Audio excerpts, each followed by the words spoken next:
I will introduce our next speaker. Our next speaker is going to talk specifically about some of those Great Plains areas and the tall grass prairie. Dr. Dirac Twidwell is with the University of Nebraska, Lincoln. So Dirac, over to you. Hey, great. Thanks so much, Joel. Really excited to talk about this new conservation movement that's happening in the Great Plains. This session, we're talking about transformation to global change pressure, things like climate change. So this is going to give a pretty major leading example of some of the ways that that's happening here in the Great Plains, and really borrowing from some other efforts that have happened elsewhere. So I should also thank, there's really a host of groups. I mean, I'm presenting this work, but it's a huge team effort. We partner a lot with some of the work that's come out of University of Montana and the Rangeland analysis platform there with Brady Allred, Dave Noggle, and so forth. So big shout out to them as well this morning. All right, so really when I remember coming up to Nebraska, and I became a professor up here less than 10 years ago, and there was this discussion on, well, how big of an issue is woody encroachment up here? And this was kind of how we framed it. I mean, we just heard, Ken talk about range condition, and really over the last 25 years, the discipline has been obsessed a bit with understanding these alternative states and state transitions and how those play out. And with what we know now, we would expect that the most catastrophic transitions, the most catastrophic regime shifts are those that transcend scale. So that really represents a grand challenge. If you have state transitions that are transcending scale, they tend to affect every citizen, every person that's tied to those kind of ecosystems. So we're not too concerned about a coral reef that has a small algal patch, that can actually increase diversity. We're not so concerned about a single blowout in the sandhills, but we are concerned if we have whole scale coral reef collapse due to going from a productive to unproductive algal dominated system. We're concerned about things like the Dust Bowl when we saw the scaling up of that kind of change. And likewise, we're not really concerned about planting a windbreak, in the middle of our most intact prairies, but we are concerned if those windbreaks result in encroachment and the scaling up of a regime shift on millions of acres of rangelands. And like everything, we're really good at responding to those changes after they occur with data. So we're really good ambulance drivers in terms of natural resources and responding to crisis. But it's been a challenge to try and prevent state transitions, try and prevent these regime shifts as they occur. So we're a little less successful at preventative care. Now, make no doubt about it, when we're talking about woody encroachment in the Great Plains, or we're talking about cheatgrass, out west in the Great Basin, for example, success stories at large scales are exceedingly rare, and that becomes really our challenge. These types of large scale transitions, we've tied it to every aspect of our way of life: food production, water, increased diseases, school funding, wildlife, et cetera. We can go on and on. Like, these kind of things that transcend scale really affect us. And so I really want to focus on that as we go forward, of how do we impact these types of changes when it's not just on a patch, it's not just on a single property. We're talking about, entire regions that are undergoing transformation and collapse. So in response to this, what happened in the last year, and I'll kind of jump to the conclusion at the end, but we've actually seen major transformation as a result of the types of data that are available and responding to these types of biome scale threats. So not too long ago, of course, like the Sage Grouse Initiative was a great example of trying to scale up for conservation action. The Great Plains now has a Great Plains Grasslands biome framework for conservation action. So you can find this online. It's on the NRCS's Working Lands for Wildlife website. And this is the first Biome-Scale framework for America's grasslands from the NRCS.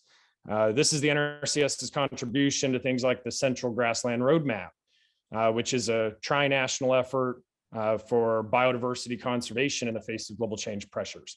So think about what's happening. The entire system in the Great Plains, right? I mean, we've lost 2.9 billion grassland birds since 1970. That was the science paper. We're seeing groups start to scale up how they're planning and how they're thinking about conservation this century. We're talking about now biomes being at risk and biome conservation. Of course, it's not just that. You know, the Great Plains is really the powerhouse of the beef industry and our most productive rangelands that exist in North America. So you're seeing a major call for action as a result of changes in resource values in this part of the world. Now, it's been pretty exciting to see how these changes have taken place. And so what we're seeing is this kind of rapid collaboration, iteration, and real-time adoption of taking like these types of frameworks, and those frameworks inform the types of technology we need. And I'll show you a couple glimpses of what's coming. But that technology starts to drive implementation. So as that Great Plains Biome Framework came out, groups like Kansas NRCS released Great Plains Grasslands Initiative. Nebraska just released theirs. South Dakota is working on releasing theirs for 2023. Oklahoma just launched one as well. So we're talking about multiple states saying this is how we're going to implement that framework, leveraging modern technology. And of course, we're not just interested in dollars spent and acres treated. Can we measure the outcomes and the benefits to ecosystem services of that type of implementation? As that happens and we get better outcomes, that starts to reinforce changes and revisions in these frameworks. So this iteration that I'm showing you here, this is how we're operationalizing transformation internally as part of this national science team with Working Lands for Wildlife.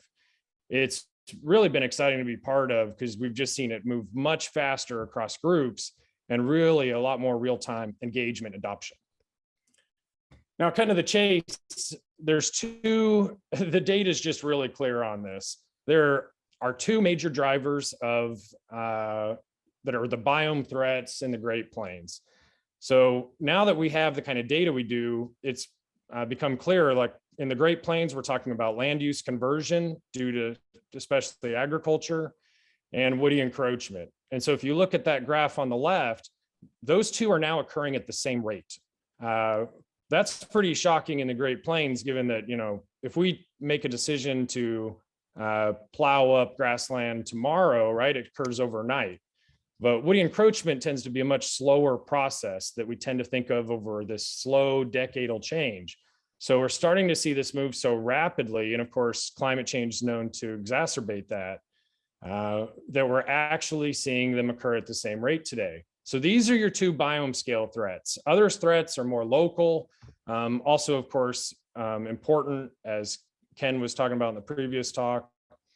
But the two biome threats, of course, are driving change in the Great Plains grasslands. So look at this cultivation risk map that's part of this plow print layer.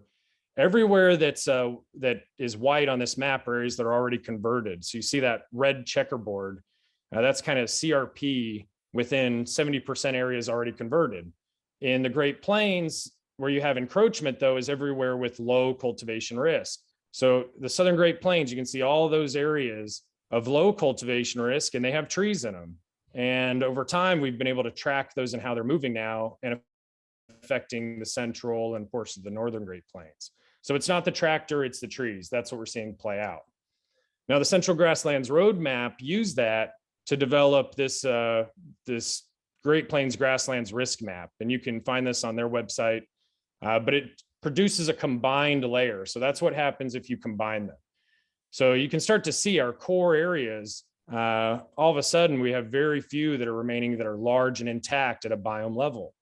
So the sum of this story is that this is just the state of our biome in the Great Plains. We're talking about 130 million acres at risk of woody encroachment or further agricultural conversion. And we're already hemorrhaging biodiversity and conservation losses tied to these two biome threats.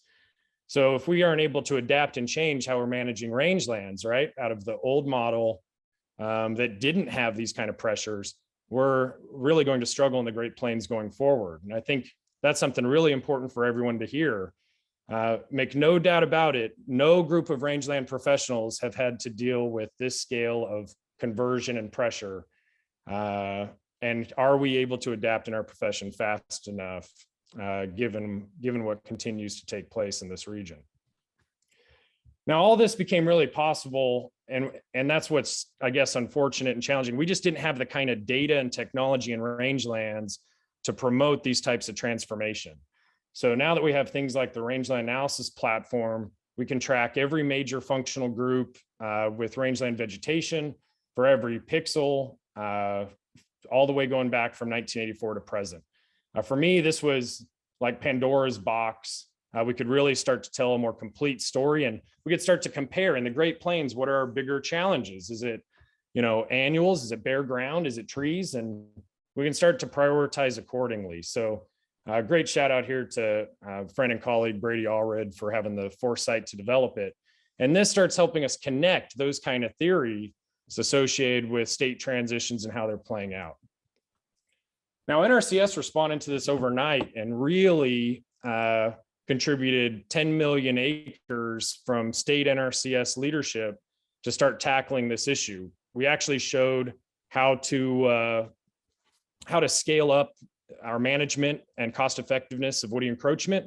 And the other big one, of course, is land use conversion and classical applications of CRP. In both cases, we're talking about efforts that are meant to conserve and anchor to more intact grassland conservation efforts, scale up what we've done in the past, and really try and do a better job of sustaining and managing these really important grassland areas that are left. This is something that, again, you can find this online. I've got some links that I can provide. But there's two sections in this, one associated with land use conversion, one associated with woody encroachment. For time's sake today, and because we're really seeing transformation on woody encroachment, I'm going to talk about it. So this is kind of what the big change we're seeing. Instead of just restoring areas that have been lost to woody encroachment, we're starting to better understand that approach just is doomed to fail. If you clear like what you're seeing in that photo, there's seed, right, with mechanical remover, those seed left everywhere in that rangeland. So what's going to happen? It's going to grow new trees, which then means you have to cut it again, which means you get the horrible quote from my training in Texas, which is you had to sell the ranch 3 times to pay for brush management. We've now, with partnerships with large scale private lands efforts, it's just been proven that a better approach is when you're able to reduce that risk in the first place. It's kind of invasive species 101, prevent it from occurring in the first place, anchor to your more intact areas, and then start pushing against it. If we're going to manage woody encroachment, we have to disrupt its biological mechanism for spread, which is seed. We only managed and targeted taller, mature trees. And that's really where our guidance was doomed to fail. This was part of the multi-state extension effort in the Great Plains that we helped lead. There was 19,000 copies requested for printing and mailing. As a result of it, we really view this as better management practices, or evolving our best management practices to better deal with woody encroachment. It's meant to reduce risk and vulnerability. For those of you that know this kind of risk and vulnerability frameworks for climate change, it borrows from that same framework. When we're talking about what drives risk, we're talking about sensitivity and exposure. So what did we miss? We missed thinking about exposure. Proximity to seed sources is more important in the data now than what management you use. So the number one predictor is just how close you are to a seed source. That's a big change in understanding from what we had in the past. So check this vulnerability guide out. Really provides a lot better information on how we can manage these issues at scale, and start to win the war a little bit on woody encroachment here. Now, to give you some background on this, like look at this kind of data that we can now generate. So when we talk about, right, the scale at which regime shifts are occurring, we were interested in seeing like how big can we see these transitions taking place. So think of the state of our biome. Everywhere you're seeing that's red is dominated by woodies. Everywhere we're dominated by grasses or blue. To give you an example, that red spot in the middle of Nebraska is Halsey National Forest, where we planted cedar trees in the middle of sandhills. So everywhere red looks more like that than our more intact grassland area. Of course, here's your western boundary where the Great Plains ends. Here's that eastern boundary in 2000. Now, we don't care where these boundaries exist, but we do care if they move. So that's 2018. So just in case there's a little bit of lag here, that's 2000. This is 2018. This is biome-scale alternative states or biome-scale transitions. We're talking about the collapse of the biome in half of my lifetime. Our systems are rapidly changing, and are we keeping pace with this type of change at this regional scale? I mean, North America's grassland is collapsing, and we are chasing this transition into more intact areas. We spent 177 million in the last farm bill on brush management. Where do we spend that money? We spend it in the red, and we spend it on small acres because it costs hundreds of dollars if you wait. What if we spent that money getting ahead of woody encroachment, paralyzing it and pushing back against it? You can see the Flint Hills burns 2 million acres a year. It looks more like a paleo relic, like the Black Hills of South Dakota. This is the only region that's even made this biome collapse flinch. And of course, their management's had to go up because now they're surrounded by a woody biome state. So this is the kind of challenge we have against us, but also where that guidance starts helping us adapt and change and transform going forward. Now, this is these signals serve as an early warning. Everywhere yellow that you're seeing on these maps become red. It's an early warning for these regime shifts taking place. And of course, one of the classic ones that past postdoc Caleb Roberts had done was tie this to prairie chickens. So, for example, as these transitions are taking place, you just have increasingly unusable habitat space. And so what do you want to do? Well, this is simple. If you care about chickens, keep the blue, right? Like, you want to avoid these transitions at large scales because that's what's critical for grassland dependent wildlife. So keep the blue because prairie chickens avoid it. And so do multiple other species that we've started to tie this to. Now, if you don't care about chickens, and of course this is rangelands, maybe you care about agricultural production coming out of rangelands. So this is something that Scott Morford out of the University of Montana is leading. We can now track how many tons of production are lost to wood encroachment. This signal you're seeing here provides early warning for losses in rangeland production. So Nebraska, right? Like, we lost 419,000 tons in 2019 to woody encroachment. So everybody can start figuring out how many tons that actually is. It's a huge amount. Well, of course, Nebraska used to look like South Dakota. So the warning to South Dakota is that look at where you're going to be going long term. They've lost 145,000 tons now. Well, of course, Kansas used to look like Nebraska. They're now up to 2 million tons. Oklahoma used to look like Kansas. They're up to 4.4 million tons. And that's just what's in our rangelands. So the longer we keep waiting and not securing our best grasslands left, we're just constantly having to manage woody encroachment on every square inch. And if we think that it's not going to happen there, the data keeps showing it's happening in places it's never happened before. So these early warning signals can really help us get out in front of it if we can really help advance transformation in the coming decade. Now, this product will be available later this year, but you can actually see these trends and what's happening for each county. So finally, rangeland production statistics will match the rest of ag communications, right? Like how much corn was grown in Osborne County, Kansas, or how many soybeans. We now have the same data for rangelands. We're finally playing the same game in rangelands that the rest of agriculture does in the Great Plains. We grow a ton of biomass here in the Great Plains. We just haven't communicated it. What did we say in rangelands? Like, well, here's how many pounds per acre, how many grams per meter squared I had. We never really talked about how big this is for statewide agriculture. And so that's something we've now have that we're really excited about because it's really helping to foster change. If you're seeing these dips in rangeland production, check out those early warning signals. Like, we want to avoid that from happening in the first place. So if we're seeing those early warning signals, we want to act sooner before we get to the levels that we're observing in Osborne County, Kansas, for example. If we're going to do that, like, this is a great graphic and kind of sums up just the change. Instead of really expensive treatments after we have a major crisis or concern, get out in front of it, anchor to intact grasslands, start to arrest that dispersal and recruitment and then push against it. So there's this kind of mantra that's taken off that's being shared across regions of defend the core, grow the core. This is a great example of that. Don't constantly manage reinvasion, because if you don't manage this yellow, that'll become encroachment and look red in the future. So there's just this key thing that we missed biologically of how we ought to better manage encroachment. The lack of doing that is why we're losing our biome. So this is what really that Great Plains Grassland Initiative, this guidance, that biome framework, it's really trying to operationalize this style of information coupled with that technology to get out in front of our biome scale threats. And maybe that way we can have more success this coming decade.